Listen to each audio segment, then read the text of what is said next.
ஓம் யோ பிரம்மாணம் விததாதி பூர்வம் யோ வை வேதாஹும் ச பிருகுணோதி தஸ்மை தம்ஹதேவமாத்மபுத்தி பிரகாசம் மமுக்ஷுர்வை சரணமகம் பிரபத்யே. ஓம் நமோ பிரம்மாதிப்யோ பிரம்ம வித்யா சம்பிரதாய கர்த்ருப்யோ வம்சர்ஷிப்யோ மகத்யோ நமோ குருப்யக சர்வோபப்ளவரஹிதக பிரஜானகணக பிரத்யகர்த்தோ பிரம்மைவாகமஸ்மி.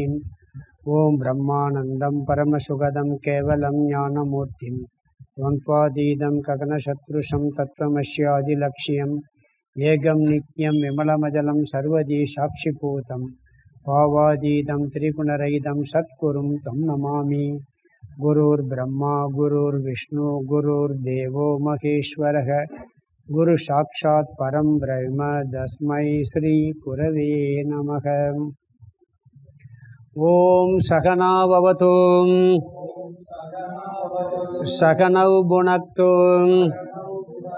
சக வீர்யம் கரவாவஹை தேஜஸ்வினாவதீதமஸ்து மா வித்விஷாவஹை.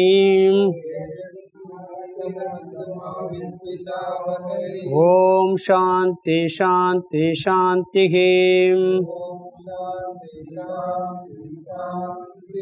நமஸ்ரீ சங்கரானந்த குரு பாதாம்புஜன்மனே சவிலாச மகாமோக கிராக கிராசைக கர்மணே. பஞ்சதசி 6வது அத்தியாயம் சித்திரதீப பிரகரணம் 255வது ஸ்லோகம் படிக்கணும். பிராகபாவயுதம் த்வைதம் ரச்ய தேகி கடாதிவத் ததாபி ரசனா அசிந்த்யாம் மித்யா தேனேந்திரஜாலவத். ராகபாவயுதம் த்வைதம் ரச்ய தேகி கடாதிவத் ததாபி ரசனா அசிந்த்யாம் மித்யா தேனேந்திரஜாலவத். பஞ்சதசி சித்திரதீப பிரகரணம் 6வது அத்தியாயம் பார்த்துக்கிட்டு இருக்கோம்.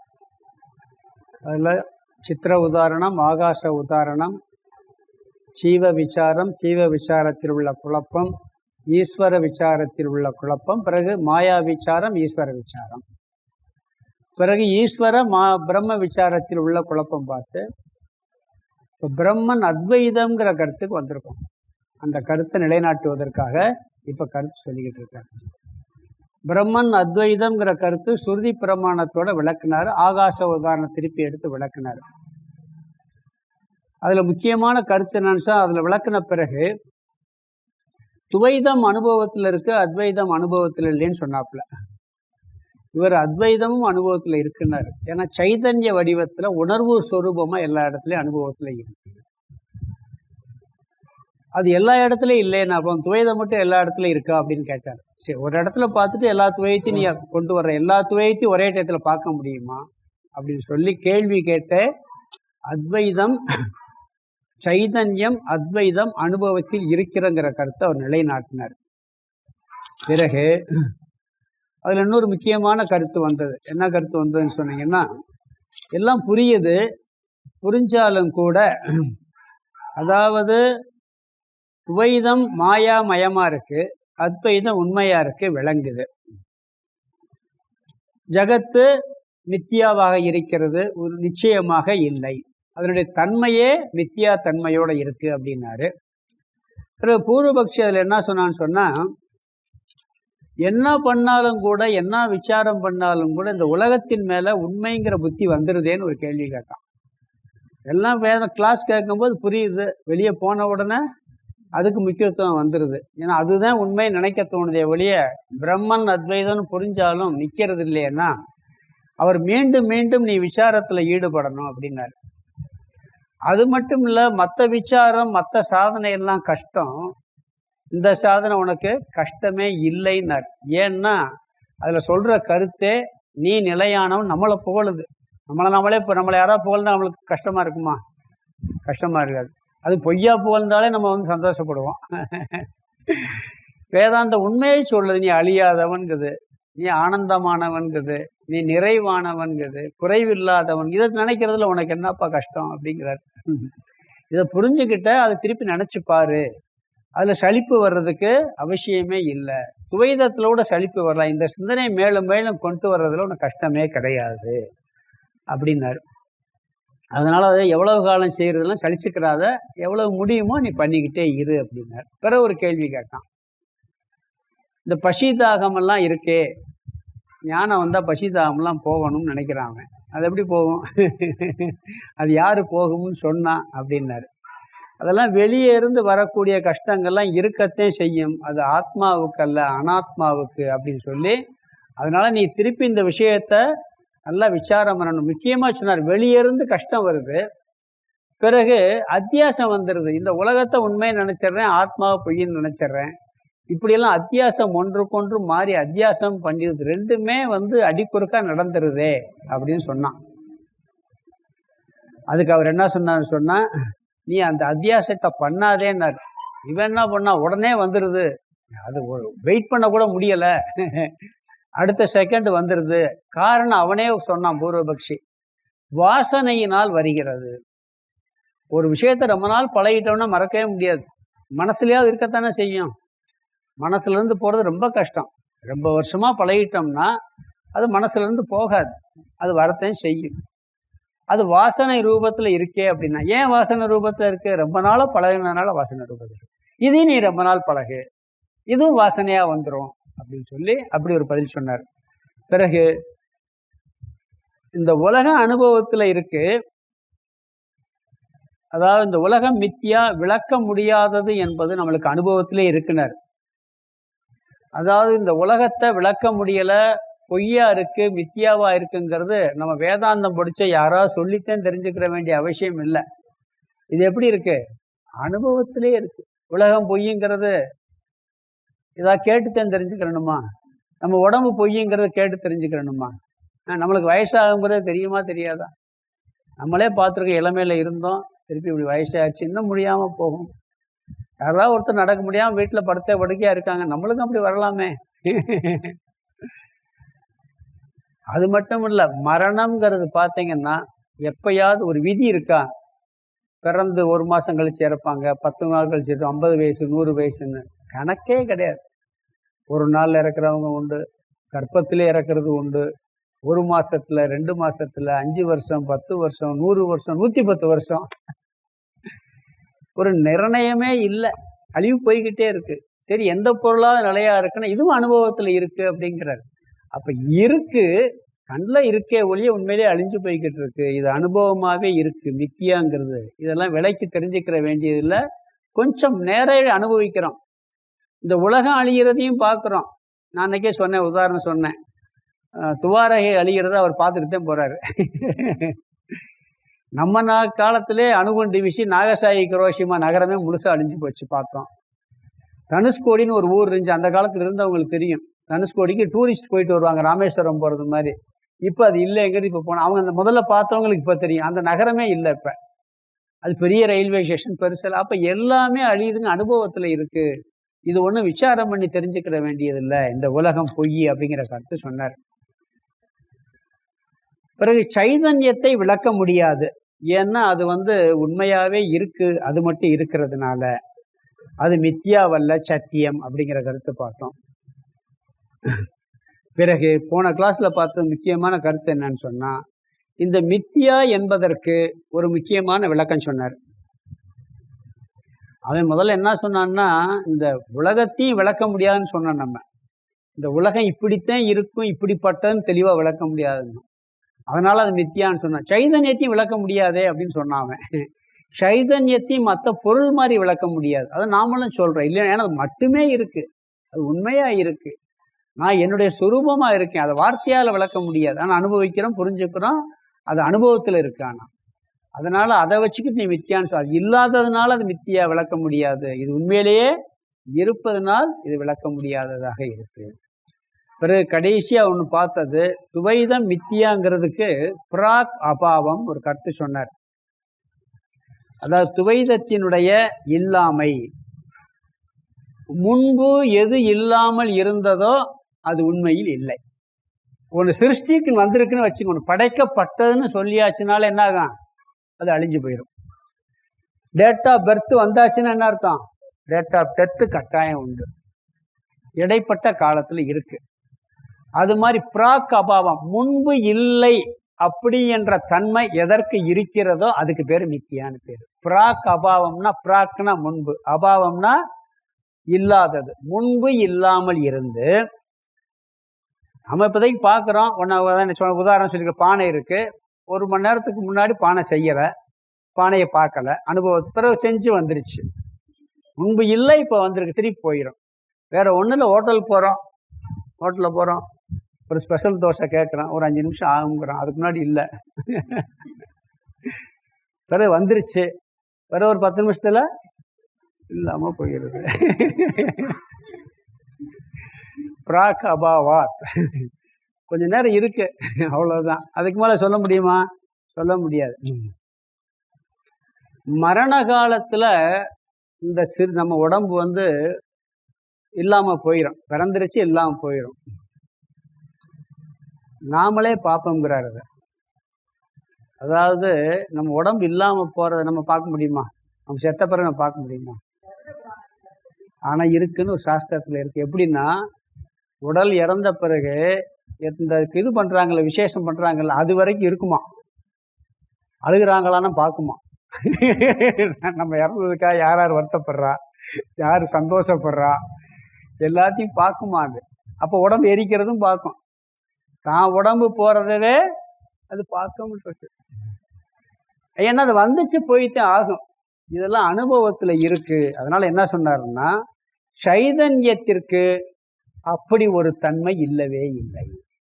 சைதன்யம் முன்பு இல்லாமல் இருந்தது என்று சொல்லவே முடியாது. உணர்வு தத்துவம், இப்போ இறந்த பிறகு அந்த உணர்வு இருந்திருக்குல்ல, அதனால தானே பார்க்குது. நாம் அந்த உடம்பு உற்பத்தி ஆகிறதுக்கு முன்னாடி உணர்வு இருந்துச்சு, இருக்கு, அதுதான் வந்திருக்கு.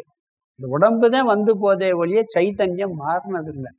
அதுதான் பார்க்குது, இந்த உடம்பினுடைய மாற்றத்தெல்லாம் பார்க்குது, உலகத்தினுடைய அழிவையும் பார்க்குது, உடலினுடைய அழிவையும் பார்த்துக்கிட்டு இருக்கு. 5 வயசுல இருந்த உடம்பு ஒன்று கூட இப்போ இல்லை, அதில் இருக்க ஒரு பார்ட்ஸ் கூட இப்போ எல்லாம் மாறி போச்சு. விஞ்ஞானமே என்ன சொல்லணும், 12 வருஷத்துக்கு ஒருக்கா எல்லா அணுவும் இறந்து புது அணுதான் வந்திருக்குமா. ஒரு அணுவினுடைய நம்மளுடைய உடம்புக்குள்ளே இருக்கக்கூடிய செல்லு 12 வருஷம் ஏதோ சொல்கிறாங்க. 12 வருஷத்துக்கு உற்பத்தி ஆச்சுன்னா 12 செல்லு போயிருமா. அதுக்காக ஆயுள் தண்டனை கூட வச்சாங்களாம், 12 வருஷம் சொல்லி. ஏன்னா அந்த உள்ள 12 வருஷம் தான் அந்த பழைய செல்லெல்லாம் போய் புது செல் வந்துடும், அப்படிலாம் ஒரு சொல்கிறாங்க. அப்போ இந்த உடம்பு அது மாதிரி சைதன்யம் இல்லாமல் இருந்ததா, அதை யாராவது பார்த்துருக்காங்கன்னா, பார்க்கறது சைதன்யம் தான். இந்த உடம்பு இல்லாததை பார்த்துருக்கோம், இந்த உலகம் இல்லாததை பார்க்குறோம். சைதன்யம் இல்லாத பார்க்குறதா இருந்தால் அது எது பார்க்கும்? அதுவும் சைதன்யம்னே பார்க்க முடியும். சைதன்யம் இருந்துக்கிட்டு தானே இருக்கு. அதனால பிராக் அபாவமானது சைதன்யத்துக்கு கிடையவே கிடையாது. அதனால சைதன்யம் நித்தியமானது. ஆனால் இந்த உலகத்தில் துவைதம் முன்பு இல்லை என்பது அனுபவிக்கப்பட்டதால் அது மித்தியா என்ற கருத்து பார்த்தோம். இங்க அந்த பிராக் அபாவம், முன்பு இல்லாமல் இருந்து இப்பொழுது வந்தது என்பது துவைதம். இந்த உலகம், இந்த பிரபஞ்சம் அனைத்தும் அப்படித்தான், அது மித்தியான்னு சொல்லிட்டு. அதுக்கு இன்னொரு லட்சணம் இந்த 55வது ஸ்லோகத்துல சொல்றாரு. இங்க என்ன சொல்றாருன்னு சொன்னா, இதுவரைக்கும் பார்த்து முடிச்சிருக்க 255 ஒரு அழகான அடைமொழி கொடுக்கிறார். இந்த பிராக் அபாவத்துடன் கூடியதுதான் துவைதம். இந்த முதல் வரியில முதல் வார்த்தை பார்த்து, பிராக் அபாவயுதம் துவைதம். இந்த பிராக் அபாவத்துடன் கூடியதுதான் துவைதம். பிராக் அபாவம் என்னமோ நினைச்சிட்டாங்க, முன்பு இல்லாமல் இருந்தது. முன்பு இல்லாத தன்மையுடன் எது இருக்கோ அது துவைதம். இந்த உடம்பு தன் வயசுக்கு முன்னாடி இல்லை, இல்லாமல் இருந்தது. அப்ப இதுக்கு பேரு மித்யா துவைதம். ஒரு கட்டடம் இருக்கு, ஒரு 100 இந்த கட்டடமே எடுத்து 100 வருஷத்துக்கு முன்னாடி இருந்துச்சா? இல்லை, திருப்பி இப்ப இருக்கு. முன்பு இல்லாமல் இருந்தது எதுவோ அது துவைதம். ஏகம் ஏவம் அத்விதீயம் அப்படிங்கிறதுல வரும். சதைவ சோமிய இதமக்ராஹித் ஏகம் ஏவம் அத்விதீயம். இந்த உலகம் சிருஷ்டிக்கு முன்பு பிரம்மனாகவே இருந்ததுன்னா அப்ப என்ன அர்த்தம்? அந்த உலகமா இல்லை. அப்ப அது உலகமா வந்தது துவைதம் மித்தியா. அதற்கு ஒரு உதாரணம் இங்க சொல்லியிருக்கார். அதே முதல் இரண்டாவது ரச்சியதே கீ கட்டாதிவத்து, பானையை போல தோற்றுவிக்கப்பட்டது. நாம் பார்த்து அனுபவிக்கக்கூடிய அத்தனையும், இந்த உடலிலிருந்து இந்த பிரபஞ்சம் அனைத்துமே பார்த்து அனுபவிக்க கூடியது. அது எல்லாம் எப்படின்னா முன்பு இல்லாமல் இருந்து வந்தது. எப்படி? பானையை போல. பானை செய்யறதுக்கு முன்னாடி இருந்துச்சா? இல்லை, முன்பு இல்லை. 10 மணிக்கு பானை இல்லை, போய் பானை கேட்குறான், கொஞ்ச நேரம் பொறுங்க செஞ்சு தரனோட செஞ்சு கொடுத்துடலாம். ஹோட்டலில் போய் சாப்பாடு கேட்குறது மாதிரி சொன்னேன்ல, அது மாதிரி முதல் இல்லை. கேட்டவொன்னு என்ன பண்ணுறான்? ஆர்டர் கொடுத்த உடனே சிலதெல்லாம் போனவொடனே கொஞ்சம் நேரம் வெயிட் பண்ணுங்க, ரெடி பண்ணி உடனே கொடுத்துட்றோம்மா.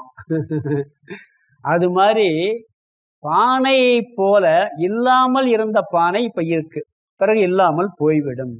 அதுபோல இந்த துவைத பிரபஞ்சமானது மாயையினால் உருவாக்கப்பட்டது. தோன்றுச்சு, உருவாகிருக்கு அப்படின்னு சொல்லிட்டாலே என்ன அர்த்தம்? அதுக்கு முன்னாடி அது இல்லைன்னு அர்த்தம். சரி, அதுக்கு பிறகு இல்லாமல் போயிரும்னு அர்த்தம். அதுக்கு பேரு மித்தியா, அதுதான் துவைதம். இந்த சிருஷ்டிங்கிற வார்த்தை வர்றதுக்கு காரணமே என்ன? பிறப்புங்கிற வார்த்தைக்கு வர்றதுக்கு காரணம் என்ன? பிராக் அபாவத்வா, பிராக் அபாவம் இருப்பதால், முன்பு இல்லாமையாக இருந்ததால், முன்பு இல்லாமல் இருந்த காரணத்தினால் பிறந்திருக்குன்னு சொல்றோம், சிருஷ்டின்னு சொல்றான். உற்பத்தி ஆயிருக்குன்னு சொல்றான். ஒரு காரு கூட உற்பத்தி ஆயிருக்குன்னு சொல்றோம். புதுசா ஒரு மாடல் வந்திருக்கு, அந்த மாடல் இதுக்கு முன்னாடி வரவே இல்லை, இப்பதான் புதுசா நியூவா வந்திருக்குன்னு சொல்லுவோம். சொல்றோமா இல்லையா? இப்பதான் வந்திருக்கு அந்த மாடல். அப்ப என்ன அர்த்தம்? இதுக்கு முன்னாடி இல்லாமல் இருந்தது. முன்பு இல்லாமல் இருந்தது அப்படிங்கிற தன்மை இந்த உலகத்துக்கு உண்டு. உலகத்தில் நீங்க எந்த பொருள் எடுத்தாலும் சரி, நீங்க அனுபவிக்கிற எதை எடுத்தாலும் சரி, இந்த சூரியன்லாம் முன்பு இருந்தேன்னா சூரியனுக்கு ஒரு காலம் இருக்கு சொல்றாங்க. அதுக்கு முன்னாடி சூரியன் இல்லையா? இது புது எத்தனையோ சூரியன் அழிஞ்சுக்கிட்டு இருக்கான், நட்சத்திரங்கள்லாம் அழிஞ்சு போச்சுன்னு சொல்றாங்க. அப்ப இந்த பிராக் நம்மளுக்கு தெரியலையே ஒழிய, இந்த சிருஷ்டின்னு வந்தாச்சுன்னு சொன்னா பிராக் அபாவம், முன்பு இல்லாமல் இருந்தது. சரி, அப்படி வந்தது இப்படித்தான் வந்துச்சு, இப்படி வந்திருக்கு, இது இப்படி கரெக்டா வந்திருக்கு, இந்த ரூல்ஸ் படி வந்திருக்கு, அந்த ரூல்ஸ் படி வந்திருக்கு, ஏதாவது சொல்ல முடியுமான்னு கேட்டா ஓரளவுக்கு தான் சொல்ல முடியும். ஏன்னா அது உண்மையிலேயே வரல, ஒரு காட்சியா வந்திருக்கு. அதனால என்ன சொல்றாருன்னா, 2வது வார்த்தை அதை விளக்க முடியுமான்னு கேட்டா, ததா அபி ரச்சனா அச்சிந்தியா. ததா அபின்னு அது உருவாக்கப்பட்டிருந்தாலும், அது சிருஷ்டி செய்யப்பட்டிருந்தாலும், அது உருவாக்கப்பட்ட விதம், ரஜனான்னா அது உருவாக்கப்பட்ட விதம் அச்சிந்தியா, சிந்திக்க முடியாதது, விளக்க முடியாதது. அதற்கு விவஸ்தையே இல்லை, தர்க்கத்திற்குள் வராது.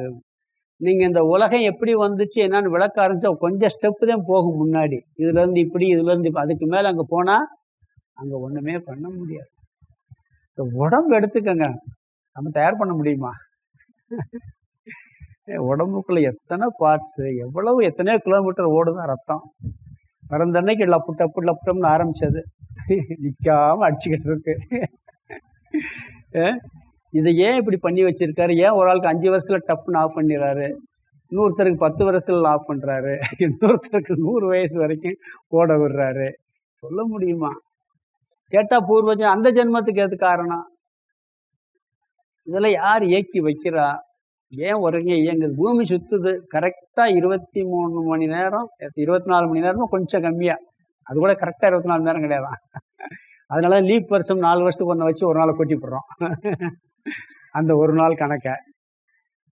அப்ப யார் இதெல்லாம் கரெக்டா அந்த பாதையிலிருந்து மாறாம முறையா இப்படி ஒரு சிஸ்டத்தை யார் ஏற்படுத்தினா? சின்ன வயசுலாம் கேள்வி கேட்பேன் நானே, தீக்காவில் இருக்கும்போது, ஒருக்கிற வேலை இல்லையா, இதெல்லாம் ஏன் படைக்கணும், இதெல்லாம் ஏன் பண்ணணும், நிறையா வரும். காரணமே கரெக்டா ஓரளவுக்கு சொல்லலாமே, சொல்ல முடியாது. அதாவது இது ஒரு உதாரணம் சொல்லலாம். ஒரு காரணத்திலிருந்து ஒரு காரியம் வந்தால் அந்த காரணத்தினுடைய தன்மை காரியத்தில் இருக்கும். தங்கம் இருக்கு, 22 காரட் தங்கத்திலிருந்து ஒரு நகை செஞ்சு அது எவ்வளோ ஒரு காரட் இருக்கும்? அதுவும் 22 காரட் இருக்கும். ஆசாரி கொஞ்சம் செம்பை சேர்த்து 21 மாற்றிடுவார், அது வேறு விஷயம். ஏன்னா கரெக்டாக செஞ்சால் தங்கம் என்ன தந்தாலும் உரசி பார்க்குறாங்க. அவர் நகை எப்படி இருக்குன்னா பார்க்குறாரு, எத்தனை காரட் தானே உரசி பார்க்குறாரு. அப்போ அந்த தங்கத்தினுடைய தன்மை எதில் வந்துடுது? நகையில். காரணம் தங்கம், காரியம் நகை. மண்ணு காரணம், பானை காரியம். மண்ணினுடைய தன்மை பானையிலே இருக்கும், தங்கத்தினுடைய தன்மை நகையிலே இருக்கும். தங்கத்திலிருந்து திடீர்னு புலி வருமா? வராது. தங்கத்திலிருந்து தங்கத்தினுடைய குணமுடையதான் வரும், வேற ஏதாவது ஒன்று வராது. அப்படிதான் வரும். மரத்துலேருந்து டேபிள் வரலாம், மரத்துலேருந்து பொம்மை புலி செய்யலாம், உண்மையான புலி வருமா? வராது. மரத்துலேருந்து தங்கம் மாதிரி நகை செய்ய முடியுமான்னு அப்படி செய்யவும் முடியாது. செஞ்சால் அதுவும் மரமாத்தே இருக்கும். இதெல்லாம் ரூல்ஸ் இருக்குது. பானையில் மண்ணில் பானை செஞ்சோம்னா தங்கமாக மாறிடுமா? அதுவும் மாறாது. அப்போ காரணத்தில் என்ன இருக்கோ அதுதான் காரியத்தில் இருக்கும். இங்கே நாம் என்ன சொல்கிறோம்? இந்த எல்லாத்துக்கும் மூல காரணம் என்ன சொல்லுவோம் தெரியுமா? பிரம்மன் சொல்கிறோம். சொல்கிறோமா இல்லையா? பிரம்மன் தானே மூல காரணம். பிரம்மன் சைச்சித்தா அசித்தா, உணர்வு ஸ்வரூபமா சடஸ்வரூபமா? உணர்வு ஸ்வரூபம். அப்போ அதுலேருந்து மூல காரணமான ஒன்றுலேருந்து இந்த காரியம் வந்திருக்கணும். இது பூராமே உணர்வாக தானே இருக்கணும். ஜடமாக எப்படி இருக்கு? யோசிச்சு பாருங்க.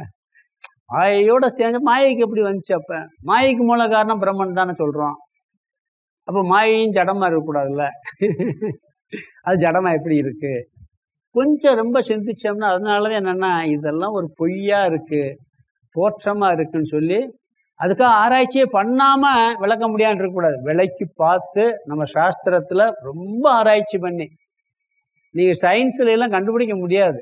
இதில் போய் பார்த்தீங்கன்னா ஃபுல் ஸ்டாப் வந்துடும். இதுக்கு மேலே இதை ஆராய்ச்சி பண்ணால் போய்கிட்டே இருக்கும், போய்கிட்டே இருக்கும், எண்டே வராது, அதோட முடிச்சுக்கணும். அப்படின்னு ஒரு முற்றுப்புள்ளி வைக்கிறாங்க, இங்கே ஸ்டாப் வைக்கிறாங்க. ஏன்னா அதுக்கு மேலே ஆராய்ச்சி பண்ணாலும் பிரயோஜனம் இல்லை. அதான் சொன்னல, எல்லாம் கடவுள்கிட்ட வந்து, கடவுள் யார்கிட்ட வந்திருக்குன்னு ஒரு கேள்வி கேட்டு அதுக்கு ஒரு பதிலை சொன்னோம்னா அவர் யார்கிட்ட வந்தாருன்னு கேட்கலாம். அதுக்கு ஒரு பதிலை சொன்னால் அவர் யார்கிட்ட வந்தாருன்னு கேட்கலாம். அதுக்கு ஒரு பதில் அது எங்கேருந்து வந்துச்சு? இப்படி கேட்டுட்டு எங்கே போய் நிற்கும்? வந்ததே பொய். ஒன்னே ஒன்று இருக்கு, வரல, அது பிரம்மன். அதனால தான் ஈஸ்வரனும் பொய்ன்னு சொன்னோம் நம்ம. ஈஸ்வர தன்மை பொய். ஆனால் இவன் நிறைய பேசியிருக்கான், அதெல்லாம் முன்னாடியே பார்த்துருக்கோம். ஈஸ்வரன் மித்யாங்கிறது பார்த்துருக்கோம். ஏன் மித்யான்னு சொல்கிறோம்னா, கடவுள் யாரு? இந்த உலக படைச்சவர். உலகமே படைக்கப்படலைன்னா படைக்கிறவர் எதற்கு? உலகமே படைக்கப்படலை, உலகமே இல்லைன்னு சொன்னா அதை படைச்சவரும் இல்லை. பிரம்மன் இருக்கு, அந்த ஈஸ்வர தன்மை பொய்யாயிரும். அதெல்லாம் பார்த்துருக்கோம் நம்ம. அதனால என்ன சொல்றாருன்னு சொன்னா, சும்மா மாயிலிருந்து வந்து சொல்லலாம், மாயை முக்கணம்லாம் சொல்றோம். அந்த முக்கணம் இருக்கு. சேதனம் சடம் இப்படி வந்துச்சு, சடமா இருக்கே அப்படிங்கிறதெல்லாம் கேள்வி கேட்டே போன விளக்க முடியாததாக இருக்கிறது. அதனால என்ன சொல்றாரு? தேன மித்தியா, ஆகவே அது மித்தியா. எப்படி சொல்ற? இந்திர ஜாலவத்து, இந்திர ஜாலத்தை போல அப்படின்ட்டார். இந்த துவைதமானது இந்த உடம்புல இருந்து எடுத்துக்கிட்டீங்கன்னா எல்லாமே ஒரு மித்தியா, ஒரு ஆச்சரியமா இருக்கு. இது எப்படி வந்துச்சுன்னு மாயாவி எப்படி மேடையில ஒரு நடக்க முடியாத நடத்தி காமிக்கிறானோ அப்படி ஒரு இந்திரஜாலம் போல இருக்கு. ஆனால் உண்மை இல்லை அவன் காமிக்கிறது. ஆனால் இந்திரஜாலமா பொய்யா காமிக்கிறான். அது எப்படின்னு சொல்ல முடியல. அது மாதிரி இந்திரஜாலவத்துங்கிறாரு. அதாவது நீங்க யோசிச்சு பார்த்தீங்கன்னா, சாதாரண இறைவனுடைய படைப்பை யோசிச்சு பார்த்தீங்கன்னா ரொம்ப ஆச்சரியமா, நம்ம என்னமோ பெருசா ஒரு மேஜிக் செய்யறவனை பார்த்து ஆச்சரியம். எறும்பு உடம்பு இருக்கு, எவ்வளோ உண்டு? சித்தெரும்பு எவ்வளோ உடம்பு? எங்கேயா ஒரு ஸ்வீட் வைக்கிறீங்க, எங்கேருந்து வருதுன்னு தெரியாது. அவ்வளோ மூண்டு உடம்புக்குள்ள அவ்வளோ ஒரு ஒரு சக்தியை படைச்சு, சுவாசிக்கு இந்த முகர்ற சக்தியை கொடுத்து அத்தனையும் படையை கூப்பிட்டு வந்துடுது. அதுக்கு ஒரு ஸ்டெப், அதை பார்த்தீங்கன்னா முறையாக வந்துக்கிட்டே இருக்கும், எடுத்துகிட்டு போய்கிட்டே இருக்கும். அதுக்குள்ளே பார்க்குற சக்தி, சாப்பிட்ற சக்தி, அதை இனவிருத்தி செய்கிற சக்தி, அதை சேமித்து வைக்கிற இடம், அதுக்கு ஒரு கூடு கட்டி எங்கேயோ ஒரு இடத்துல பத்திரமா இருக்கு, நம்மளுக்கு தெரியாமல் இருக்குது. இங்கே வச்சா கூட வந்துடும், எப்படி வரும்னு தெரியாது, எங்கேருந்து வருதுன்னு தெரியாது, சொல்ல முடியுதா? இதுக்கு மேலே என்ன அப்புறம் இந்திரஜாலம் வேணும்? எல்லாமே இந்திரஜாலம் தான். இந்த உலகத்தில் படைக்கப்பட்ட நம்ம உடம்புல இயக்கத்தெல்லாம் பார்த்தீங்கன்னா இது வேலை செய்யலை, முயற்சி பண்ணுறாங்க. ஏன் வேலை செய்யுது, எப்படி வேலை செய்யுதுங்கிறதுலாம் ஒரு லிமிட்டுக்கு மேலே ஆராய்ச்சி பண்ணி அவ்வளவுதான். முயற்சி இப்போ ஒரு ரத்தக்குள்ள அடைச்சிருச்சு, ஓப்பன் பண்ணலாம், அவ்வளோதான். ஏன் அடைச்சிச்சுன்னா அதுக்கு ஏதோ சில ஓரளவு காரணம் சொல்ல முடியாது, அதுக்கு மேலே சொல்ல முடியறது இல்லை. சில அபூர்வமாக இருக்குது, நடக்கிற விஷயமெல்லாம் அபூர்வமாக இருக்குது. அப்படி இருக்கும்போது இதுக்கு மேலே இந்திரஜாலம் இல்லை, விளக்க முடியாததாகவே இந்த துவைதம், இந்த உலகம், இந்த பிரபஞ்சம், இந்த உடல் முதல் கொண்டு இருக்கின்றது. ஆகவே அது மித்தியா அப்படிங்கிறார். மித்தியா இந்த பிரபஞ்சம் அப்படி துவைதத்துக்கு லட்சணம் என்ன? முன்பு இல்லாமல் இருந்தது, பின்பு உருவாக்கப்பட்டது பானையை போல. அப்படி உருவாக்கினாலும் அதற்கு சரியான விளக்கத்தை சொல்லவே முடியாது, இந்திரஜாலத்தை போல. அது இந்த ஸ்லோகத்தினுடைய அர்த்தம் பார்த்துடலாம். பிராக் அபாவயுதம், பிராக் அபாவயுதம் இருக்கு. பிராக் அபாவயுதம், பிராக்னா முன்பு, அபாவத்துடன் இல்லாமல் இருந்தது என்ற தன்மையுடன் கூடியது. பிராக் அபாவத்துவம், அபாவயுதம்னா பிராக்னா முன்பு, அபாவம்னா இல்லாமல், அபாவயுதம்னா முன்பு இல்லாமல் இருந்தது என்ற தன்மை இந்த உலகத்திற்கு, இந்த துவைதத்திற்கு உண்டு. முன்பு இல்லாமல் இருந்தது என்ற தன்மையுடன் கூடியது இந்த துவைதமான எது? துவைதம். அடுத்த வார்த்தை இந்த துவைதம்னு என்ன? நாம் பார்த்து அனுபவிக்கின்ற அனைத்து உலகமும் பிரபஞ்சமும். அது எப்படி இருக்கு? ரச்சியதேகி கடாதிவத்து. கடாதிவத்துனா பானை முதலியவை போல. பானையை ஒரு உதாரணம் சொல்றார். பானை முதலியவை போல. பானை எடுத்துக்கலாம், கட்டடத்தை எடுத்துக்கலாம், டேபிள் எடுத்துக்கலாம், இந்த உடம்பையும் எடுத்துக்கலாம். அது போல முன்பு இல்லாமல் இருந்தது பானை முதலியவை போல. ரஜ்யதேகி, ரஜ்யதேகினா உருவாக்கப்பட்டிருக்கிறது. பானை எப்படி உருவாக்கப்பட்டிருக்கிறதோ அதுபோல இந்த துவைதம் அனைத்தும், நாம் பார்த்து அனுபவிக்கக்கூடிய உடலிலிருந்து இந்த உலகம் அனைத்தும் என்னது? முன்பு இல்லாமல் இருந்தது. அது தன்னுடைய லட்சணம். பிராக் அபாவம். அடுத்த வார்த்தை ரெண்டாவது வரி ததாபி. ததாபின்னா அப்படி இருந்தும், அப்படி இருந்து உருவாக்கப்பட்டிருந்தாலும், அப்படி இல்லாமல் இருந்து உருவாக்கப்பட்டிருந்தாலும், ததாபி அப்படியே இருந்தாலும், ரச்சனா, ரச்சனானா அது உருவாக்கப்பட்ட விதமானது அச்சிந்தியா, விளக்க முடியாததாக இருக்கிறது. ஒரு லிமிட்டுக்கு மேல அதை எப்படின்னு சொல்லவல்ல முடியாது. தேன, ஆகவே இந்த மித்தியான் அச்சிந்தியா, மித்தியாவுக்கு அடுத்த வார்த்தை தேனன்னா ஆகவே, இந்திரஜாலவத்து, இந்திரஜாலத்தை போல மித்தியா முதல் வார்த்தை, அது மித்தியா. காட்சிக்கு இருக்கு, ஆராய்ச்சி பண்ணி பார்த்தா அது உண்மையில் இல்லவே இல்லை. அப்ப துவைதத்துக்கு லட்சணம் என்ன சொல்லிட்டாரு? முன்பு இல்லாமல் இருந்தது, அது ஒரு லட்சணம். பின்பு உருவாக்கப்பட்டது, உதாரணம் பானை முதலியவை போல. இன்னொன்னு என்ன சொல்றாரு லட்சணம்? இதை விளக்க முடியாது, அதுக்கு உதாரணம் இந்திரஜாலம். முன்பு இல்லாமல் இருந்ததுக்கு உதாரணம் பானை முதலியவை போல, விளக்க முடியாததுக்கு உதாரணம் இந்திரஜாலம் போல. அடுத்து 256 படிக்கலாம். சித் பிரத்யக்ஷா ததோன்யஸ்ய மித்யாத்வம் சானுபூயதே நாத்வைதமபரோக்ஷம் சேத் ஏதன்ன வியாகதம் கதம். சித் பிரத்யக்ஷா ததோன்யஸ்ய மித்யாத்வம் சானுபூயதே நாத்வைதமபரோக்ஷம் சேத் ஏதன்ன வியாகதம் கதம்.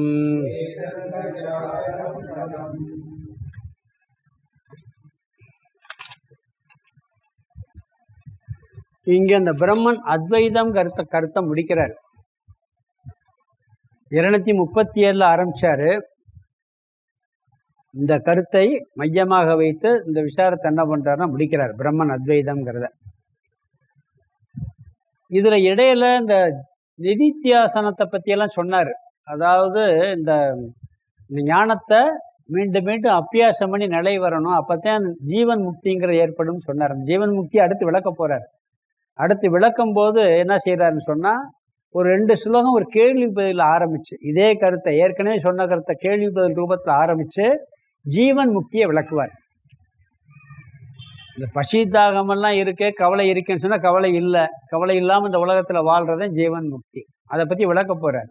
அதே பசி தாகம் இல்லைன்னு ஒரு கேள்வி கேட்டான், அதே மாதிரி இங்கேன்னு ஒரு கேள்வி கேட்போம், அதுக்கு பதில் சொல்லிட்டு அப்படி இந்த ஜீவன் முக்தினா என்னங்கிற ஒரு முக்கியமான டாபிக். இந்த உலகத்தில் இருக்கும்போதே நம்ம ஆனந்தமாக வாழ்கிறது, அதை பற்றிய கருத்து அடுத்த டாபிக் வரப்போகுது. இங்கே நிறைவு செய்கிறாரு. அடுத்து ஒரு 2 ஸ்லோகத்தில் கேள்வி பதில் வரும். இதை சம்பந்தப்பட்ட ஒரு கேள்வி பதில் வந்து ஜீவன் முக்தி விசாரம் ஆரம்பிக்கும். இதில் பண்ணக்கூடிய சில விஷயங்கள் நம்ம வேற எங்கேயுமே பார்க்க முடியாது. இந்த வித்யாரண்யர் சொல்லியிருக்க விஷயங்கள் அப்படியெல்லாம் இதில் வரப்போகுது. ஏற்கனவே அப்படிதான் நிறைய விஷயம் வந்திருக்கு. எங்கேயாவது ஒரு உபனிஷத்தில் இருக்கும், அதை மையமாக வச்சுக்கிட்டு இவர் அழகா நிறைய விளக்கங்கள்லாம் விளக்குவார். தனியாக அவர் சொந்தமாக விளக்குறது இல்லை, ஆனால் ஒரு எங்கேயாவது நோட் பண்ணி பார்த்து அதை வச்சுக்கிட்டு தான் அவர் விளக்குவார். அதை நம்மளுக்கு புரிகிற பாணியில் கொண்டு வர்றாரு. தான் இதோட இந்த கருத்தை இங்கே அத்வைதங்கிறத முடிக்கிறாரு. இது வரைக்கும் நாம் விசாரணை செய்து கடைசியாக பார்த்தது என்னன்னு சொன்னால், சைதன்யம், நம்மள்ட்ட இருக்கக்கூடிய சைதன்யம், பிரம்ம தத்துவம், சைதன்ய தத்துவம், உணர்வு தத்துவம், ஆத்ம தத்துவங்கிறது அத்வைதம். அது விளக்க முடியாததாக இருக்கிறது, ஆனால் விளங்குகிறது. அதாவது வெளியே வார்த்தையில் விளக்கிறது இல்லை, ஆனால் அது விளங்காமல் இல்லை, எனக்கு தெரிகிறது, தெரியாமல் இல்லை, விளங்கி கொண்டிருக்கிறது. உலகம் எப்படி விளங்குகிறதுன்னு சொல்கிறோமோ அது மாதிரி சைதன்யம் விளங்காமல் இல்லை. நான் இருக்கின்றேன் என்ற உணர்வு எறும்பு முதல் கொண்டு பிரம்மா வரைக்கும் அத்தனைக்கும் தெரியும். அந்த உணர்வு இருக்கா இல்லையா? நான் இருக்கிறேன் நம்ம சொல்லித்தான் ஆகணும், சொல்லாமல் இருக்கவே முடியாது. எந்த ஜீவராசியை எடுத்தாலும் அந்த உணர்வு இருக்கிறேன் அப்படிங்கிறது அது மாறுறதே இல்லை. பிறக்கும் போது இருந்துச்சு, அந்த உடம்பு மாறிடுச்சு, அந்த மனசு மாறிடுச்சு, 10 வயசுல வேற உடம்பு வந்துருச்சு, அதே உடம்பு அப்படியே இல்லை. ஆனால் நான் இருக்கிறேன்ற உணர்வு அது அப்படியே சாகுறது வரைக்கும் வருது. செத்த பிறகு இருக்கும், உடம்பு தான் போயிடும். பிறப்பதற்கு முன்பும் இருந்தது, பிறந்த பின்பும் அந்த உணர்வு சைதன்யம் இருக்கும். அது எப்பொழுதும் விளங்கி கொண்டிருக்கிறது. ஒருவேளை அந்த சைதன்யம் எனக்கு விளங்கவில்லை அப்படி சொன்னா, அப்படி எது சொல்லுது? எனக்கு உணர்வு விளங்கலைன்னு சொன்னா எது சொல்லணும்? யோசிச்சு பாருங்க. உணர்வு இல்லாமல் சொல்ல முடியுமா? எனக்கு உணர்வு இருக்கிறது விளங்கலைன்னு சொன்னா உணர்வு இருந்தாத்தையும் சொல்ல முடியும். அவங்க கான்ட்ராவர்சி வர்றாங்க. எனக்கு உணர்வு இல்லைங்கிற வார்த்தையை பயன்படுத்த முடியாது, ஒருத்தர் சொல்ல முடியாது. அதாவது என்ன சொல்றாரு சொன்னா, சைதன்யம் மிகவும் பிரசித்தமாக இருக்கிறது, அத்வைதம் விளங்கவில்லை, துவைதம் விளங்குகிறதுன்னு சொன்னான். அந்த சைதன்யம் விளங்குனா அத்வைதம் விளங்கிடுச்சுன்னு சைதன்யம் அத்வைதம் ப்ரூவ் பண்ணியிருக்கோம். அப்ப சைதன்யம் அத்வைதம் அனுபவத்தில் இருக்கிறது. அதெல்லாம் நிரூபிச்சிட்டார். 245 249 இந்த கருத்தெல்லாம் பார்த்துட்டேன். சைதன்யம் விளங்குகிறது, அது அத்வைதமாக இருக்கிறதுங்கிறது இதுக்கு முன்னாடி உள்ள ஸ்லோகத்தில் நிரூபிச்சிட்டாரு. ஒருவேளை விளங்கலைன்னு ஒருத்தன் சொன்னா அது செல்ஃப் கான்ட்ராடிக்ஷன்ங்கிறாங்க. எப்படி வரும்? உனக்கு ஒரு குழப்பம் வரும். நான் இருக்கேங்கிறது எனக்கு தெரியலைன்னு சொன்னா அந்த உணர்வு, உணர்வு எனக்கு தெரியலைன்னா அந்த தெரியலைன்னு சொல்றது எது? தெரிந்ததையும் தெரியாததையும் தெரிவிக்கும் அறிவு. அந்த அறிவு எப்பயுமே இருக்கு. எனக்கு தெரியாதுன்னு சொல்றேன், அதுக்கும் அறிவு வேணும். தெரியும்னு சொல்றேன், அதுக்கும் அறிவு வேணும். அந்த உணர்வு வேணும். எனக்கு உணர்வு இருக்கு அப்படின்னு சொல்றதுக்கு உணர்வு வேணும். உணர்வு இல்லைன்னு சொன்னாலும் அப்படி சொல்ல முடியாது. உணர்வு இல்லாத நேரம் உணர்வு இல்லைன்னு சொன்ன, உணர்வு இல்லாமல் உணர்வு இருந்ததை தெரியாமல் இருந்தேன் அப்படின்னு வேணா சொல்லலாம். அது கூட பதிவாயிருக்குங்க. ஆழ்ந்த உறக்கத்துல ஒண்ணுமே தெரியல, சடம் மாதிரி தூங்குனேன்னு சொல்றேன். எந்திரிச்சோன்னு சொன்னான் 5 மணி நேரம் போனதே தெரியல, ஒண்ணுமே தெரியாமல் இருந்தேன். 5 வருஷம் அன்கான்சியஸ்ல ஒருத்தர் இருக்க, முழிச்சவன்னா நேரத்தையும் படுத்தது மாதிரி இருக்கு, இப்ப எந்திரிச்சா உனக்கு தெரியுது, ஒண்ணுமே தெரியலையே, ஒண்ணுமே தெரியாமல் இருந்தேன்பா. அந்த ஒண்ணுமே தெரியாமல்ங்கிற பதிவு அங்க ஆகியிருக்காங்க. உணர்வு இல்லாட்டி பதிவு ஆகாதாங்க. அதை இல்லைன்னு சொல்ல முடியாது. அதனால என்ன சொல்றாருன்னா, நான் சைதன்யம் பிரத்யக்ஷம் அத்வைதம் நிலைநாட்டிட்டேன். அதனால நாம தெளிவா அனுபவிப்பது இந்த சைதன்யத்தை, அத்வைதமான சைதன்யத்தை தான் சொல்றாரு. நம்ம என்ன பூர்வபட்சி என்ன சொன்னா, மீதி உலகத்தை தான் அனுபவிக்கிறேன், சைதன்யத்தை அனுபவிக்கிறேன்னு சொன்னா. இல்லை, நீ சைதன்யத்தை அனுபவிச்சுக்கிட்டு உலகத்தை அனுபவிக்கிறதே சைதன்யத்தினாலதே அனுபவிச்சுக்கிட்டு இருக்க. அதனால என்ன சொல்றாருன்னா, இங்க வேற ஒரு வேறுபாடா ஒரு சொல்லி அதை முடிவு பண்றாரு அந்த கருத்தை. சித் பிரத்யக்ஷா, முதல் வரி முதல் வார்த்தை. சைதன்யமானது பிரத்யட்சமாக இருக்கிறது, அபரோக்ஷமாக இருக்கின்றது, எந்த பிரமாணமும் இல்லாமல் விளங்குகிறது. வேற பொருளை நீங்க தெரிஞ்சுக்கணும்னு சொன்னா கட்டாயம் அதுக்கு ஒரு கருவி இருக்கணும். என்ன கருவி இருக்கணும்? அறியறக்க. நான் பேசுறத நீங்க கேட்கணும், நான் என்ன பேசுறேன்னு கேட்கணும்னா காது வேணும். காது இருந்தா மட்டும் பத்தாது, மனசு வேணும். மனசுக்கு பின்னாடி உணர்வு இருக்கணும். தூங்கிட்டீங்கன்னா உணர்வு வெளிப்படலைன்னா கேட்குமா? கிளாஸ்ல தூங்கிட்டோம்னா என்ன பேசுன்னு தெரியாது. தூங்காமையே புரியல சாமி, தூங்கலாம் எப்படி புரியும்? தூங்காமையே இந்த பஞ்சதிசி புரிய மாட்டேங்குது. அதனாலதான் தூக்கமே வருது. புரியாததுனாலதான் தூக்கமே வருது. என்ன பண்ண முடியும்? நான் இருக்கின்றேன் என்பதை அறிந்து கொள்வதற்கு சைதன்யம் தானாகவே இருந்தாலே போதும். நான் இருக்கிறேன் கண்ணோ காதோ மூக்கோ யாரோ சொல்லி தெரிய வேண்டியதில்லை. நான் இருக்கின்றேங்கிற உணர்வு இருட்டு ரூம்ல உட்காந்து கண்ணை மூடி உட்கார்ந்தாலும் அந்த உணர்வோட தான் இருக்கும். அது பிரத்யக்ஷம். அபரோக்ஷம் சொல்லுவாங்க. அபரோக்ஷ அனுபூதின்னு ஒரு நூல் பார்த்தோம். பிரத்யக்ஷம், பரோக்ஷம், அபரோக்ஷம் இருக்கு. இந்த 3 வார்த்தை பயன். பிரத்யக்ஷம்னா கண்ணு முன்னாடி நேரம் பார்க்குறோம், அனுபவம். பரோட்சம்னா பார்க்கல, எங்கேயோ இருக்கு, கேட்டு தெரிஞ்சுக்கிட்டேன். பரோட்ச ஞானம், சொர்க்கம் இருக்கு, நான் நேரம் போய் பார்க்கல, ஆனால் சாஸ்திரம் சொல்லிட்டு கேட்டு தெரிஞ்சுக்கிட்டேன். பார்க்கணும்னா இந்த உடம்பை விட்டுட்டு தான் போகணும், வேற வழி அது கூட போகுமான்னு தெரியாதுங்க. கேட்டு தெரிஞ்சுக்கலாம். பரோட்ச ஞானம். டெல்லி இருக்கு, போகலைன்னா அதை பற்றி படித்து தெரிஞ்சுக்கிறலாம். இந்த ஊர் இங்கே இருக்கு, பிரத்யக்ஷம். அபரோக்ஷம்னா பரோட்சம் அல்ல. சேர்த்துட்டோம். பரோட்சம்னா பரோட்சம் அல்ல, தூரத்தில் இல்லை. சரி, கண்ணு முன்னாடி பிரத்யட்சமான பிரத்யட்சமும் அல்ல, ஆனா தெரியுது. இந்திரியங்களால் பார்க்க முடியாமல், இந்திரியங்களால் அறியாமல் நான் இருக்கின்றேன் என்பதை நானாகவே சுயமாகவே விளங்கி கொண்டிருக்க அதை அறிஞ்சுக்கிட்டு இருக்கேன்.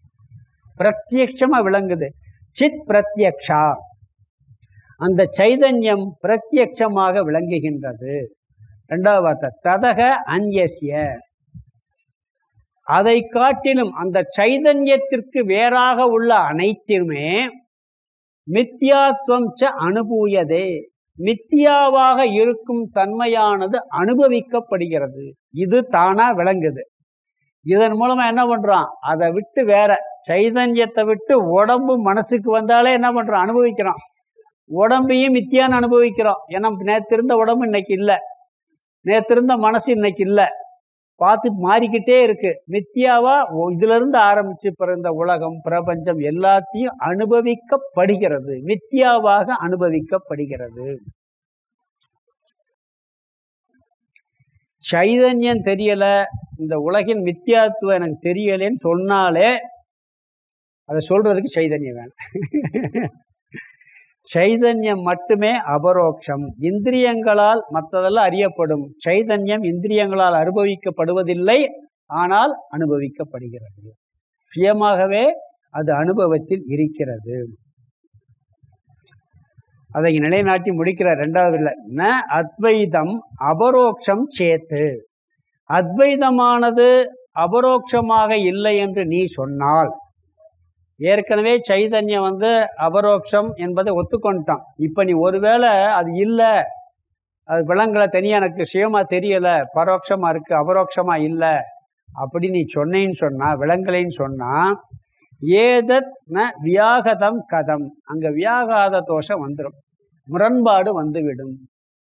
எனக்கு உணர்வு விளங்கவில்லை என்று நான் சொல்கிறேன் சொன்னால் என்ன அர்த்தம்? உணர்வோடு தான் சொல்ல முடியும், உணர்வு இல்லாமல் சொல்லவே முடியாது.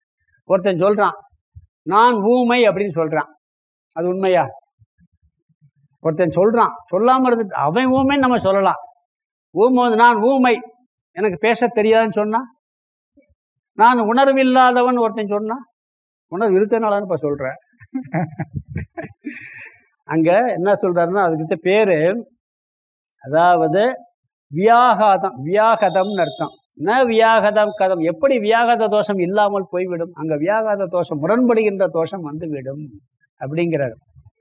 அதனால என்ன சொல்றாருன்னு சொன்னா, செல்ஃப் கான்ட்ரடிக்ஷன் வரும்.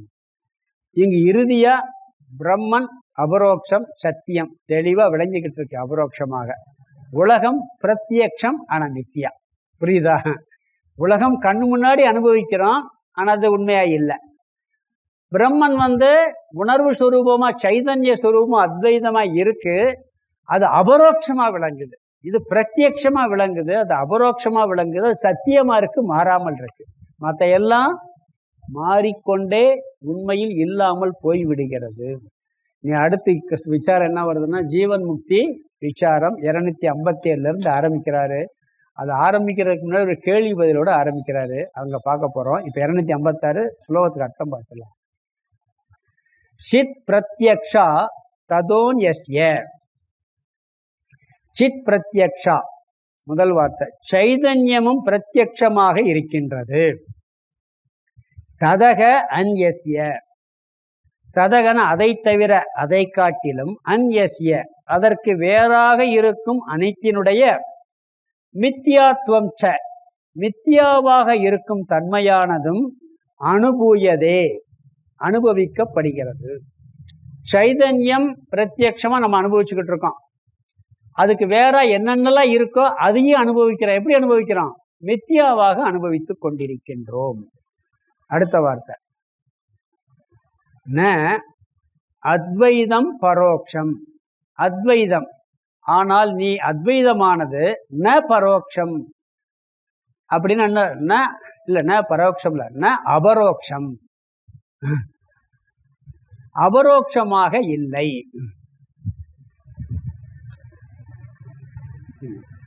அத்வைதம் அபரோக்ஷம். அதாவது இது சைதன்யத்தை நம்ம பிரத்யட்சமா அனுபவிக்கிறோம். இந்த உலகம் மித்தியாவாக இருக்குது, அனுபவிக்கிறோம். ஒருவேளை நீ அத்வைதம் அனுபவிக்கப்படலைன்னு சொன்னா, அபரோக்ஷமா இல்லை என்று ந அபரோக்ஷம் சேத்துங்கிறார். அப்படி ஒருவேளை பூர்வபக்ஷி அது அத்வைதம் சைதன்யத்தை அனுபவிக்கிறேன்னு சொன்னேன்னு சொன்னா, ஏதத்து அவை அந்த கருத்தானது ஏதத் ந வியாகதம். அது என்ன ஆகும்னா அந்த கருத்து ஒன்றுக்கொன்று முரண்பாடு இல்லாமல் இருப்பது கதம் எப்படி முடியும்? அப்ப என்ன அர்த்தம்? முரண்பாடு இருக்கும். சைதன்யம் அனுபவிக்கப்படவில்லை, அபரோக்ஷமாக இல்லைன்னு சொல்லிட்டேன்னு சொன்னாலே என்ன ஆகும்? முரண்பட சொன்னாலே எது சொல்லுது? சைதன்யம் தான் சொல்லுது. அதெல்லாம் இல்லைன்னு அதை நீ சொல்ல முடியாது அப்படின்ட்டாரு. இங்க என்னன்னு சொன்னா சைதன்யம் அத்வைதம் பிரத்யக்ஷம் அனுபவத்துல இருக்கு, துவைதத்தினுடைய மித்தியாத்துவமும் அனுபவத்துல இருக்கு. ஒருவேளை சைதன்யம் அனுபவத்துல இல்லைன்னு சொன்னா அங்க முரண்பாடு வந்துடும். ஏன்னா நீ சொல்றதே யாரு? சைதன்யம். முரண்பாடு வந்துவிடும், வியாகத தோஷம் வந்துவிடும். 257 இத்தம் ஞாத்வாப்ய சந்துஷ்டாக கேஜித் குத இதீர்யதாம் சார்வாகாதே பிரபுத்தஸ்யாப் யாத்மா தேக குதோ வதஹ.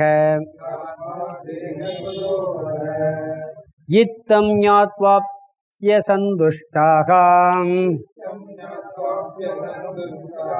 கேஜித் குத இதீர்யதாம் சார்வாகாதே பிரபுத்தஸ்யாப் யாத்மா தேக குதோ வதஹ.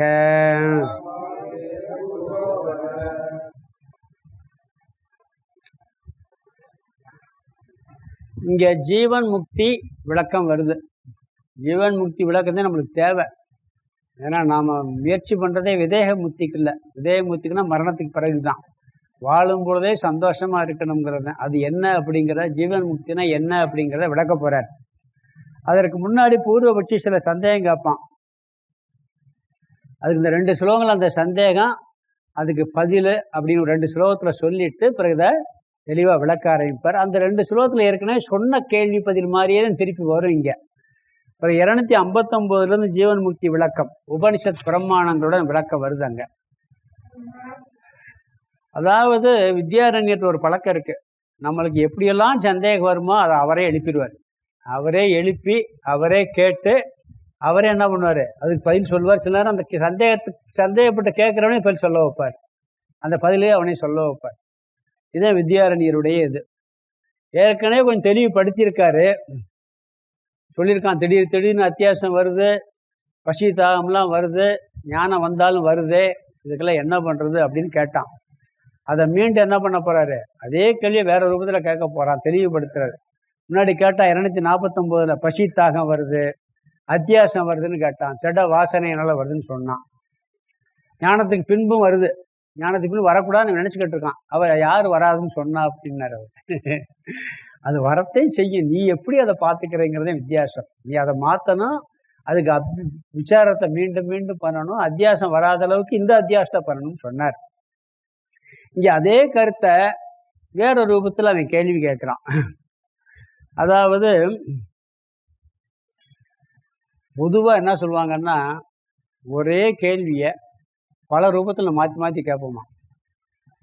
ஒரே கேள்வி, அந்த தாத்பரியம் ஒன்றாத்தே இருக்கும், வேற வேற வார்த்தையை பயன்படுத்தி கேள்வி கேட்பான். குருவுக்கும் புரிஞ்சுக்கிறேன். அவர் என்ன பண்ணுவார், ஒரே பதிலை மாற்றி மாற்றி வேற வார்த்தையால் பதில் சொல்லிட்டு போயிடுவார். இதுதான் நடக்குது வேதாந்தத்தில். ஒரே அரிசி மாவத்தை அரைக்கிறான், என்னென்ன இட்லி, ஊத்தாப்பம், ஸ்பெஷல் தோசை, பனியாரம், இன்னும் என்னமோ வெரைட்டிஸ், ஒரே மாவதையும் வச்சுருப்பான். என்ன கேட்குறோ அதை ரெடி பண்ணி கொடுத்துருவான். ப்ரோக்ராமா இல்லைங்களா? அதே மாதிரி கடவுள்கிட்ட அவர் குருட்ட ஒரே விஷயந்தான் இருக்கு. நீ கேள்வி பல மாதிரி கேட்டால் உள்ள ஒரே விஷயத்த பல ரூபத்தில் அவர் பதில் சொல்லி போயிடுறார். அதனால என்ன சொல்றாருன்னா, ஒரே கேள்வி உந்தன் நெஞ்சில் பாட்டு வரும், ஒரே பதில் எந்த நெஞ்சில் ஏன் சொல்லுவான். அவர் சினிமா பாட்டு. அதே மாதிரி ஒரே கேள்வியை நீ பல கேள்வியாக கேட்குற, நான் ஒரே பதில் பல ரூபத்தில் பதில் சொல்கிறேன் அப்படிங்கிற மாதிரி இங்கே சொல்கிறாரு. 249 250 2 கேள்வி கேட்டான். ஞானிக்கு ஞானத்துக்கு பிறகு பசிதாக வருது, அத்தியாசம் வருது, வாசனை, அதே மாதிரியே வேற ரூபத்தில் கேட்குறான். என்ன கேட்குறான்னா, அதுக்கு ஜீவன் முக்தியை பற்றி தெளிவாக விளக்குறதுக்கு முன்னாடி இந்த கேள்வியை உருவாக்கி அவர் கொண்டு வர்றாரு. எப்படி கேட்குறான்னா, இத்தம் ஞாத்வா அபி, அதாவது நீங்கள் இது வரைக்கும் சொன்னதுபடி சைதன்யம் அத்வைதம் எல்லாம் அறிந்தாலும் கூட, ஞாத்வா அபி, இத்தம்னா இது வரைக்கும் கூர்ண கருத்தை நான் இது வரைக்கும் கூர்ணதெல்லாம் நான் சொல்லிட்டாரு, சைதன்யம் அத்வைதம் எல்லாம் சொல்லிட்டார்.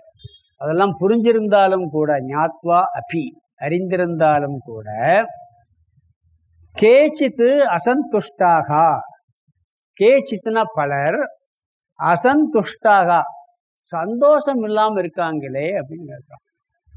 எத்தனை 20 வருஷமா வகுப்புக்கு போகிற, ஒரு சின்ன விஷயத்த உன் வீட்டில் தாங்க முடியல, பொறுமையே உனக்கு இல்லை சொல்லுவாங்களா இல்லையா?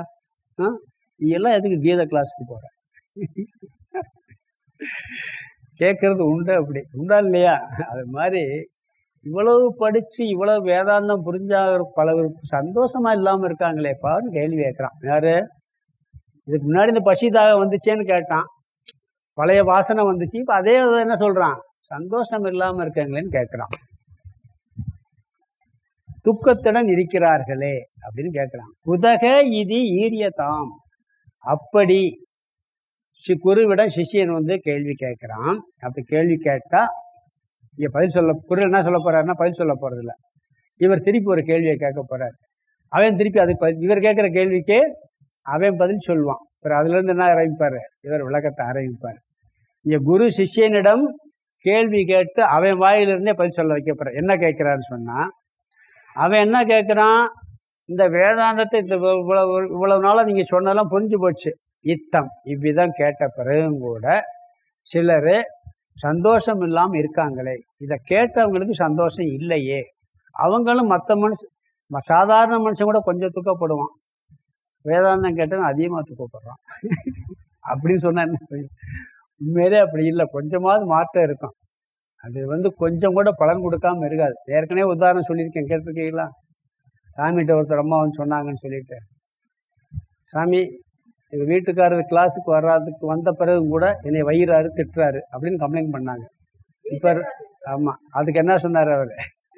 வீட்டுக்காரர் கேட்டார், நான் முன்னாடி திட்டுனேன், இப்போ எப்படி திட்டுறேன்னு கேளுங்கன்னாரு. நம்ம முன்னாடி மோசமாக திட்டுவார், இப்போ கொஞ்சம் டீசெண்டாக திட்டுவார். அப்போ பலன் வந்திருக்கா இல்லையா? முன்னாடி கோவப்பட்டுட்டு அதை நினச்சிக்கிட்டே இருப்பான், இப்போ கோவப்பட்டு மறந்துடுவான். புரியுதா? துக்கம் முன்னாடி துக்கப்பட்டு அந்த துக்கத்தை நினச்சிக்கிட்டே இருப்பான், இப்போ கொஞ்சம் என்ன பண்ணுவான், கொஞ்சம் மறந்துடுவான், கொஞ்ச நேரத்தில் போயிடும். ஆனால் கம்ப்ளீட்டாக வராமல் இருக்கு நல்ல அத்தியாசம் பண்ணணும். இங்கே என்ன பண்ணுறது, அப்படி பதில் சொல்லலை. இவர் சில கேள்வியை கேட்டுட்டு அதற்கு வேற ஒரு காரணம் சொல்றாரு, சரியா புரியலைன்னு சொல்ல போறாரு. அதுவும் சொல்ல போற பார்க்கலாம். சார்வாகதே, சார்வாகர் போன்ற இரண்டாவது வரி முதல் பகுதி.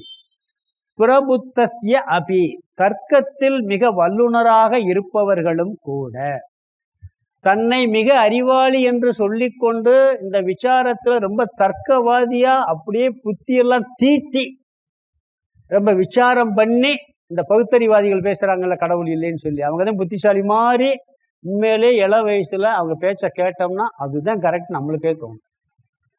இவ்வளவு புத்திசாலித்தனமா பேசுறாங்க, கடவுள் உண்டுன்னு சொல்றவங்க முட்டாள் நம்மளே நினைச்சிருக்கோம். ஒருத்தர் சொன்னாரு, ஒருத்தர் ஒரு கேள்வி கேட்டாங்க, நீங்கெல்லாம் எப்படி இதுல போய் இருந்து இது பண்ணீங்க அப்படின்னா, அந்த முட்டாள்தனத்தை நானும் ஏத்துக்கிட்டதுல நானும் ஒரு ஆளு அப்படிம்பாரு. அந்த காலத்துல ஒரு பெரிய ஒரு பேச்சாளர் சொல்லியிருக்காரு அப்படி ஒரு பதில். இதுல எல்லாம் நீங்களும் எப்படி அதெல்லாம் கரெக்டுன்னு இருந்தாலும் அந்த போராட்டத்துல ஈடுபட்டீங்க அப்படின்னதுக்கு, அந்த முட்டாள்களில் நானும் ஒருவன் அப்படிங்கிறார். அப்ப நான் முட்டாள், இப்போதான் முட்டாள் தானே புரியுதுங்கிறார். அது மாதிரி இந்த சார்வாக மதம் சில மதவாதிகள் பார்த்தீங்கன்னா அவங்க பேசுறதெல்லாம் கேட்டீங்கன்னா அப்படியே புத்தியை தீட்டி தர்க்கம் தர்க்கத்தை சொல்லி வாதம் பண்ணி லாஜிக்கெல்லாம் சொல்லுவாங்க. அப்படி வாதம் பண்றவங்க இருக்காங்க. எதையும் நம்ப மாட்டேன்னு சொல்வார். எல்லாத்தையும் நான் ஆராய்ச்சி பண்ணித்தான் ஏற்றுக்கொள்வேன், அறிவை நன்கு பயன்படுத்தி சொல்றவங்க கூட அவங்க கடைசி என்ன ஃபைனல் கருத்துக்கு வந்திருக்காங்க தெரியுமா, இந்த உடம்பு தான் ஆத்மான்ற. இது சாதாரண மனுஷன் சொல்றது தானே. அப்ப ஆத்மா தேகக, ஆத்மா என்பது இந்த உடம்பு தான் என்று சொல்கிறார்கள். குதக வத, அது ஏன்னு நீ பதில் சொல்லுப்பான்னு இவர் திருப்பி கேட்கிறார். ஞானந்தெல்லாம் படிச்சு தெரிஞ்ச உடனே துக்கம் வருதுன்னு சொல்றியே நீ, சந்தோஷம் இல்லைன்ட்டு, ரொம்ப புத்திசாலி கூட அந்த உடம்பத்தான் ஆத்மான்னு சொல்றேன், அதுக்கு நீ ஒரு பதில் சொல்லி இவர் திருப்பி ஒரு கேள்வியை கேட்கிறார்.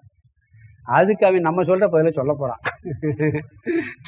அது ஏன் இவ்வளவு புத்தியை தீட்டி இருக்கான், இவ்வளவு படிச்சிருக்கான், அவன் போய் இந்த உடம்பு தான் ஆத்மான்னு சொல்லிக்கிட்டு இருக்காங்களே, யார் ஆத்மா உடம்பு இல்லைன்னு சொல்றது? ரொம்ப அபூர்வம் தானே. இந்த உடம்பு ஆத்மான்னு இல்லாட்டி ஏதோ உயிர் ஆத்மாங்கிறாங்க, நம்ம உயிரியும் ஆத்மான்னு சொல்றது இல்லை. அதுக்கு ஆதாரம்னு ஒரு தத்துவத்தை சொல்றோம். இந்த சார்வாக மதத்தவர்கள்லாம் உடம்பே ஆத்மாங்கிறாங்க. இதுதான் சில பேர் உயிர் ஆத்மா, இந்த உடம்பு உயிரை விட்டு போய் வேற உடம்பு எடுத்து உயிர், நம்ம உயிரையும் ஆத்மான்னு சொல்றது இல்லை. அதுக்கும் ஆதாரமான தத்துவத்தை சொல்றோம். அப்படி உண்மையை கண்டுபிடிக்க வேண்டும் என்று புத்தியை தீட்டி தர்க்கமெல்லாம் பண்ணி முயற்சி செய்பவர்களும் கூட உடம்புதான் ஆத்மா என்று சொல்கிறார்களே, அது எப்படி? அதுக்கு காரணம் என்ன அப்படி இவர் சிஷ்யன்ட்ட கேள்வி கேட்கிறார். இவன் என்ன கேட்டான், அத்வைத தத்துவத்தை உணர்ந்தவர்களும் சந்தோஷமா இல்லைன்னு கேட்டான். நல்ல புத்தியை தீட்டி முயற்சி பண்றவங்களும் உடம்பு போய் ஆத்மான்னு சொல்றாங்களே, அதுக்கு என்னப்பா காரணம்னு இவர் கேட்கிறாரு. அவன் என்ன சொல்ல போறான், திருப்பி அதுக்கு பதில் சொல்ல போறான். அவன் என்ன சொல்லுவான், நல்ல புத்தியை தீட்டினா கூட புத்தி சரியா வேலை செய்யலை, சரியா புரிஞ்சுக்கலன்னு சொல்ல போறான். அதைத்தான் இப்ப நானும் சொல்றேன் அப்படின்னு சொல்லி திருப்பி சொல்ல போறாரு அவர். சில பேர் பார்த்தீங்கன்னா நல்ல தவமெல்லாம் பண்ணுவாங்க, ஆராய்ச்சியெல்லாம் பண்ணுவாங்க, கடையில் சாதாரண மனுஷன் சொல்றது. அதனால சில சக்திகள் வரும், சில அபூர்வ ஆற்றல் வரும், தத்துவம் புரியாது. தத்துவம் புரியணும்னா அதுக்கு தகுந்த முயற்சி, அதுக்கு தகுந்த புண்ணியமும் பண்ணியிருக்கணும். அது புரிஞ்சாதான் இந்த விஷயம், வார்த்தைகளுக்கெல்லாம் அர்த்தம் சொல்லிடுவான், அர்த்தம் உள்ள போகாது. அதை சொல்றாரு, அது அடுத்த ஸ்லோகத்துல சொல்றாரு. இந்த ஸ்லோகத்துக்கு அர்த்தத்தை பார்த்துடலாம். இத்தம் ஞாத்வா அபி அசந்துஷ்டாக, இத்தம் இவ்விதம், இதுவரைக்கும் நாம தத்துவத்தெல்லாம் பார்த்து தெரிஞ்சுக்கிட்ட கருத்தெல்லாம் புரிஞ்சதின்படி, அதன்படி ஞாத்வா அபி அறிந்திருந்தாலும் கூட கேச்சித்து பலர் குதக இதீரியதாம், பலர் அசுந்துஷ்டா, அசந்துஷ்டான்னா சந்தோஷம் இல்லாமல் இருக்கிறார்களே, குதக இதி அது ஏன் என்று ஈரியதாம் சொல்லுங்கள் கேட்குறான். இந்த தத்துவத்தை நல்லா புரிஞ்சிருந்தாலும் கூட சில பேர் சந்தோஷம் இல்லாமல் இருக்காங்களே, அதுக்கு காரணம் சொல்லுங்கள் அப்படின்னு கேட்குறான். அவர் அதுக்கு திருப்பி ஒரு கேள்வி கேட்கிறார். சார்வாகதே, சார்வா காதே அப்படின்னா சார்வாகர்கள் போன்ற எத்தனையோ மதவாதிகள் இருக்காங்க. பிரபுத்தஸ்ய அபி, தர்க்கத்தில் மிக வல்லவராக இருப்பவர்களும் கூட, புத்தியை நன்கு தீட்டி ஆராய்பவர்களும் கூட, ஆத்மா தேகக, ஆத்மா உடல்தான் என்று சொல்கிறார்களே, குதக வத, அது எப்படி என்று நீயே சொல்லு. தத்துவத்தை அறிந்த அத்வைதிகள் துக்கப்படுகிறார்களே, சந்தோஷமாக இல்லையே. நன்கு ஆராய்ச்சி பண்ணவங்க கூட உடம்ப ஆத்மான்னு சொல்றாங்களே, அது ஏன் அப்படின்னு சொல்றான். இவர் திருப்பி கேட்கிறாரு. அவன் இந்த கேள்விக்கு ஒரு பதில் சொல்லலை. இவரும் திருப்பி ஒரு கேள்வியை கேட்கிறார். அவன் என்ன சொல்ல போறான்னு அடுத்த சுலோகத்துல, அவங்க படிச்சிருக்காங்க, புத்தியை தீட்டிருக்கு, கரெக்டான அர்த்தத்தை புரியலன்னு சொல்ல போறான். கரெக்ட்பா, நீ வழிக்கு வந்துட்ட, அதைத்தான் நானும் சொல்றேன். சில பேர் பார்த்தீங்கன்னா நல்ல அருமையா சொல்லுவாங்க, ஒவ்வொரு வார்த்தைக்கு இப்படித்தான் அர்த்தம் இதுன்னு சொல்லி அர்த்தமெல்லாம் சொல்லுவாங்க. ஆனா வார்த்தைக்கு அர்த்தம் புரிஞ்சிருக்கும், அந்த தத்துவம் உள்ள போயிருக்காது. அது உள்ள போகணும். ரெண்டு இருக்கு, வெறும் அர்த்த ஞானம் இருக்கு, சப்த ஞானம் இருக்கு, அந்த விஷய ஞானம் இருக்கு. வெறும் அர்த்த விஷய சப்த ஞானத்தினால ஒரு பிரயோஜனம் இல்லை. இதே கருத்து உத்தம கீதையில வருது. இந்த பசு பால் கறக்காத மாட உதாரணம் சொல்லும்போது சொல்வார் அங்க. இப்ப அதே கருத்து இங்க வர்றாரு. என்ன சொல்றாருன்னு சொன்னா, வெறும் சப்த ஞானம் இருக்கு, அர்த்த ஞானம் சரியா இல்லைங்கிற கருத்து சொல்ல போறார். அதுக்கு சில உதாரணம்லாம் சொல்ல போறார். நம்மளே சிலது பார்த்துருக்கோம். அதாவது சென்னையில பார்த்தீங்கன்னா ஒரு பெரிய பண்டிதர் இருந்தார். அவர் பார்த்தீங்கன்னா எல்லா உபனிஷத்தும் அவர் மாதிரி விளக்கம் சொல்ல முடியாது. யார் மாதிரி? அவர் மாதிரி விளக்கம் சொல்ல முடியாது. அது இலக்கணம்லாம் தெளிவாக படித்து இப்படியெல்லாம் சொல்வார். அவர்கிட்ட போய் சன்னியாசிகள் பிரம்மச்சாரிகள் படிப்பாங்க. அவர்கிட்ட படித்து அவங்க ஞானத்தை அடைஞ்சு தத்துவத்தை உணர்ந்து துக்கப்படாமல் இருக்காங்க. அவருக்கு ஒரு நாள் காஃபி இல்லைன்னா தாங்க முடியாது. பெரிய கலவரமே நடக்குமா வீட்டில். ஒரு சின்ன துக்கத்தை தாங்க முடியாது, கஷ்டத்தை தாங்க முடியாது. அப்படி வெடிப்பாராம். சின்ன விஷயம் துக்கப்பட்டுக்கிட்டே இருப்பாராம். ஆனால் சாஸ்திரத்தை அப்படி அழகா சொல்லி கொடுப்பாரு. அதை படித்தவங்க சந்தோஷமா இருக்காங்க, அவர்கிட்ட படித்தவங்க. புரியுதுங்களா? அந்த சுரோத்திரிய பிரம்மனிஷ்டன் 3 சொல்லுவாங்க. சுரோத்திரியன்னா பாடத்தை குருவிட்டிருந்து முறையா கேட்டவன். புரியுதுங்களா? விஷயம் வார்த்தைகள் அர்த்தம் புரியும். அவனுக்கு ஒரு குரு இருப்பார், அவர்கிட்ட கேட்டிருப்போம். அவன்கிட்ட நம்ம பாடம் கேட்கலாம்பாங்க. அவர்கிட்ட நம்ம பாடம் கேட்கலாம், தப்பு இல்லை. ஏன்னா மாறி சொல்ல மாட்டார், என்ன இருக்கோ அதைத்தையும் சொல்வார். பிறகு சுரோத்திரிய பிரம்மனிஷ்டன், இவன் கேட்டது மட்டுமல்ல, உள்ளர்த்தத்தை புரிந்து அதுபடி வாழ்பவன். இவன் வாழ்க்கையிலேயே அது மயமா மாறிட்டான். அவன்கிட்ட கேட்கறது ரொம்ப உத்தமம், சுரோத்திரிய பிரம்மனிஷ்டன். இல்லாட்டி சுரோத்திரியன்ட்ட கேட்கலாம். இன்னொருத்தன் கேட்கல, ஒரு தத்துவத்தில் நீ அர்த்தமெல்லாம் கேட்டீங்கன்னா அவங்க சொல்ல தெரியாது. ஆனா ஏதோ பூர்வ ஜென்ம வாசனையில பண்ண தவத்தில் சில வார்த்தைகளை கேட்டு ஞானம் வந்திருக்கும். தவத்தினால் தவம் பண்ணாலும் கேட்டிருப்பான். கொஞ்சமா சில விஷயங்கள் கேட்டு முறையா குருகிட்ட கேட்காம எங்கேயோ சில பேர்கிட்ட கேட்டு அப்படி ஞானம் வந்திருக்கும். அவர் ஆனந்தமா இருப்பாரு. அவர்கிட்ட பாடம் கேட்கக்கூடாதுப்பாங்க. ஏன்னா என் மனசு இப்படி மனசே இல்லை, நீ எதுக்கு மனசை பத்தி கேட்கறேன்றார். ஒருத்தர் போய் அந்த மாதிரி ஞானிகிட்ட போய் என் மனசு ரொம்ப வேதனைப்படுது அப்படின்னு போய் கேட்டீங்கன்னா என்ன சொல்லுவார் தெரியுமா? மனசுனே ஒன்று இல்லையாப்பா, நீ எதுக்குப்பா வேதனைப்படுறேன்னு கேட்பார். அவனுக்கு எப்படி இருக்கும்? இவர்கிட்ட கேட்டா மனசு அப்படித்தான் இருக்கும், நீ இப்படிலாம் பயிற்சி பண்ணு, ஜபம் பண்ணு, கோயிலுக்கு போ, பூஜை பண்ணும் பாரு. ஏன்னா அந்த முறைப்படி வந்ததுனால அவர் தபசு ஏற்கனவே பூர்வ ஜென்மத்தில் வாசனையில கொஞ்சம் ஏதோ சில வார்த்தைகள் சும்மா இருன்னு ஒரு வார்த்தை இப்படிதான் பார்க்குறோம்ல, ஏதோ சில வார்த்தைகளே அவங்களுக்கு அந்த ஞானத்தை கொடுத்துருது. தவம் பண்ண அந்த சித்த சுத்தியினால அவங்ககிட்ட ஆசீர்வாதம் வாங்கலாம், நமஸ்காரம் பண்ணலாம், மதிக்கத்தக்கவர்கள் தான் அவங்க. ஆனா கேட்கக்கூடாதும்பாங்க. இங்க என்ன சொல்றாருன்னா, வெறும் சுரோத்திரியனா இருந்திருப்பான்ப்பா, அப்ப வேலை செய்யாது அத்வைதம், அந்த பலனை கொடுக்காது. அப்போ கொடுக்கலன்னு சித்த சுத்தி கொஞ்சம் இல்லாமல் இருக்கும். அப்போ என்ன, திருப்பி கொஞ்சம் ஜபம் தியானம்லாம் பண்ணிட்டு திருப்பி கொஞ்சம் படிக்க சொல்லு, அப்போ புரிஞ்சுக்கிறோம். அது மாதிரி அடுத்து பதில் சொல்ல போறாரு. நம்ம அதை அடுத்த வகுப்புல பார்க்கலாம். ஓம் பூர்ணமத பூர்ணமிதம் பூர்ணாத் பூர்ணமுதச்யதே பூர்ணஸ்ய பூர்ணமாதாய பூர்ணமேவாவசிஷ்யதே. ஓம் சாந்தி சாந்தி சாந்தி. ஹரிஹி ஓம் ஆதிகுருநாத சுவாமிக்கு ஜெய்.